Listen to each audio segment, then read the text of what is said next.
Et peut-être que vous, comme beaucoup de personnes, vous n'arrivez pas à trouver le bien qui vous correspond depuis maintenant quelques mois, voire même pour les pires d'entre vous, depuis quelques années. Alors je vais essayer de vous donner quelques éléments de réponse à vos questions par rapport à votre future acquisition, que ce soit pour une résidence principale ou que ce soit pour un investissement locatif. De manière générale, lorsque je vous ai au téléphone, et dans de nombreux secteurs de France, vous semblez tous m'indiquer que les prix affichés restent encore élevés malgré la hausse de taux et que par conséquent, vous êtes un petit peu coincé. Je vais vous donner quelques éléments de réflexion.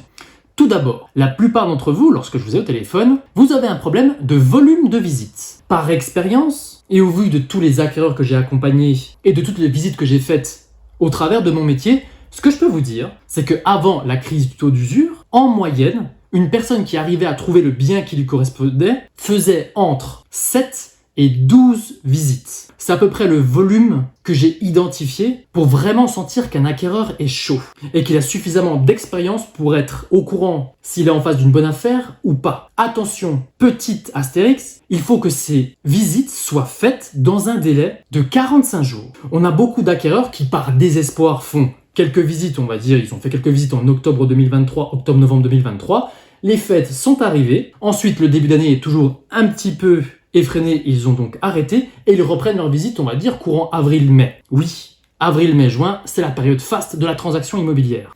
Mais le problème, c'est qu'ils n'ont pas spécialement accéléré leur rythme entre leur recherche lointaine en octobre-novembre et avril-mai-juin. Par conséquent, ils font juste des visites en fonction de ce qui apparaît sur le bon coin. Bref, ils font 1 ou 2 visites par mois et donc du coup, ils ne trouvent jamais chaussures à leurs pieds. Eh bien ça, c'est un vrai problème. Il faut à tout prix multiplier les visites pour se rendre compte du marché.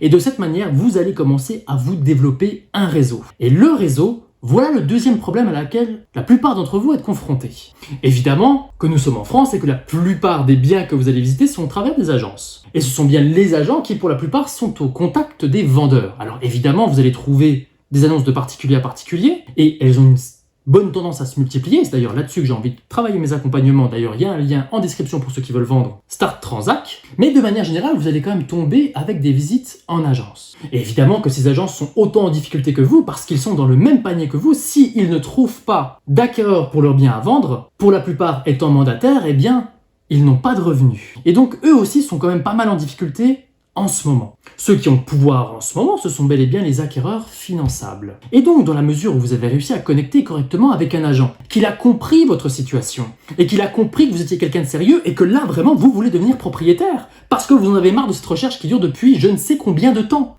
Eh bien, à ce compte-là, la prochaine fois qu'il rentre un mandat qui semble vous correspondre, ce sera peut-être vous qui l'appelle. Et en multipliant comme ça votre volume de visites, vous allez développer votre réseau à un instant T donné. Alors oui, vous allez avoir des agents qui vont vous raconter n'importe quoi et qui vont essayer de vous vendre tout et n'importe quoi sans comprendre votre situation, mais vous n'êtes pas à l'abri d'une bonne rencontre au travers d'un certain volume de visites. Et donc, n'hésitez pas à les multiplier et à essayer de copiner avec les agents immobiliers. Vous allez voir qu'ils pourraient vous en apprendre beaucoup plus que vous ne pensez. Une fois que vous avez réglé votre problème de volume de visites, une fois que vous avez réglé votre problème de réseau et que vous avez des agents qui commencent à vous appeler pour vous proposer les nouveautés qui apparaissent, parce que tout simplement, eh bien, ils ont besoin de vendre. À ce compte-là, ce sont vos talents de négociateur qui vont intervenir. Et oui, la plupart des produits que vous allez visiter ne vont pas vous intéresser au prix qui est affiché. Mais dites-vous-le bien, le marché aujourd'hui est gelé et par conséquent, faire une offre qui vous convient en justifiant les choses, en ayant une bonne approche technique, en ayant une bonne approche marché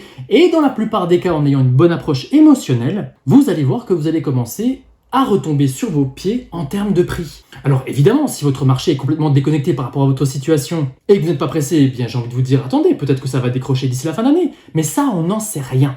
Tout ce que l'on sait, c'est le passé et le présent. Ce que je peux vous dire, c'est que la plupart des transactions sur les marchés qui sont entre guillemets gelés se font au travers des décotes. Et donc votre talent de négociateur ou de négociatrice va intervenir et va avoir une place assez importante. Mais ce que j'ai envie que vous gardiez en tête, principalement, notamment au niveau de la négociation, c'est que la plupart des personnes qui font des visites et qui sont un petit peu intéressées sur un bien ne vont pas faire d'offres de peur de froisser. Et je le dis et je le répète, mais une bonne négociation commence toujours par un non. Dans la mesure où vous avez un agent qui est là, entre guillemets, c'est lui qui va prendre le tonnerre lorsqu'il va devoir présenter votre offre. C'est pour ça qu'il va falloir réfléchir avec lui et c'est aussi pour ça qu'il faut avoir une bonne relation avec cet agent qui vous fait visiter. Mais encore une fois, la plupart des acquéreurs n'osent pas faire des offres alors qu'ils sont factuellement intéressés par un bien et qu'ils s'y voient vivre. Si vous faites une visite de particulier à particulier, évidemment qu'il va falloir faire extrêmement attention aux mots que vous allez employer au moment où vous allez présenter votre offre. Mais dans la plupart des cas, il y a un agent sur lequel vous pouvez réfléchir sur la manière dont vous pouvez présenter les choses.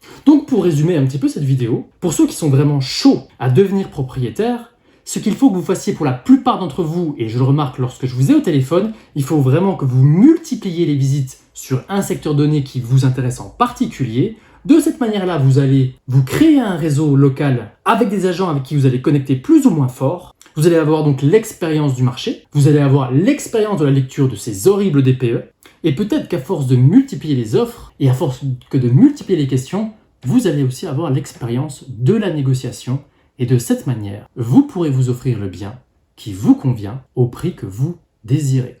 J'espère que cette vidéo sur l'acquisition vous a plu. Vous avez 2 liens en commentaire, une fois n'est pas coutume. Un lien pour ceux qui désirent vendre de particulier à particulier, qui est le guide Start Transac. Et vous avez également un lien pour pouvoir me contacter si vous avez des questions ou en transaction pour vendre ou en acquisition pour acheter. Je vous remercie de m'avoir suivi jusqu'ici et je vous dis à très vite pour de nouvelles vidéos. Ciao ciao ciao!